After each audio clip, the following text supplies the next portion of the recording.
Presumed 2016 presidential hopeful Hillary Clinton stormed back onto America's political stage on March 10, seeking to quell concerns she used private email while Secretary of State but acknowledging it was not the smarter option.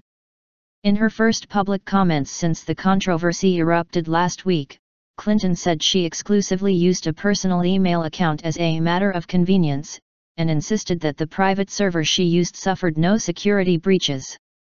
She also said no classified material was divulged in the emails, while promising she had turned over all work communications to the State Department. But of the 63,320 emails Clinton sent and received during her 4 years as top diplomat, she defiantly said about 30,000 of them were personal, private records such as those planning her daughter's wedding and yoga routines and had been deleted. And in a move not calculated to silence her critics, she said the Clinton family server on which all her emails were stored would not be turned over to the government or an independent commission. Clinton, mindful of how several Republican lawmakers have questioned her actions, said she had taken unprecedented steps to comply with the law requiring official records be kept. Looking back, it might have been smarter to use 2 separate phones and email accounts, Clinton told reporters after speaking at a United Nations Women's Conference. I thought one device would be simpler, and obviously it hasn't worked out that way. Some 21 months after she left office, following a State Department request to her and previous secretaries of state, Clinton turned over some 55,000 pages of emails. We went through a thorough process to identify all of my work-related emails and deliver them to the State Department, she said. But she offered no avenue for proving that potentially embarrassing work-related emails were not permanently deleted. Asked directly if she or her team destroyed any work emails, she was unequivocal, "We did not." The former First Lady and U.S. Senator has been accused, mainly by her Republican opponents, of trying to improperly keep her emails out of the public domain. While Clinton apparently contravened State Department guidelines against conducting official business on personal email, she insisted her actions were legal.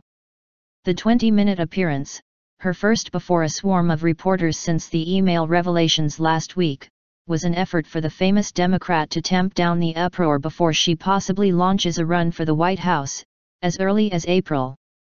But the press conference was less a study in seamless preparation for an all-but-certain campaign rollout and more a form of crisis management before 24 television cameras.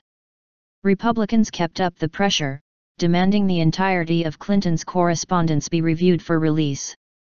Secretary Clinton didn't hand over her emails out of the goodness of her heart. She was forced to by smart, determined, and effective oversight by the House Select Committee on Benghazi, House Speaker John Boehner's spokesman said, referring to the panel investigating the terror attacks in Libya in 2012 that killed 4 Americans. Smelling fresh blood, committee chairman Trey Gowdy warned that Clinton's comments provided more questions than answers. Without access to Secretary Clinton's personal server, there is no way for the State Department to know it has acquired all documents that should be made public, Gowdy said. I see no choice but for Secretary Clinton to turn her server over to a neutral, detached third-party arbiter who can determine which documents should be public and which should remain private. Gowdy also said he would urge Clinton to appear twice before his committee, first to clear up her role and resolve issues surrounding her exclusive use of personal email, and then in a public hearing on Benghazi.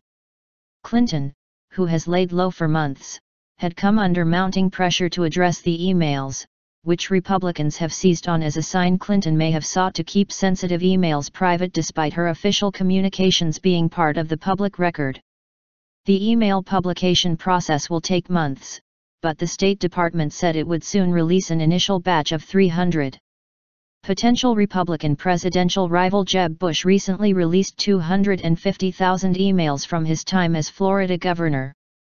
The Democratic National Committee noted that Bush too used a private account on a private server.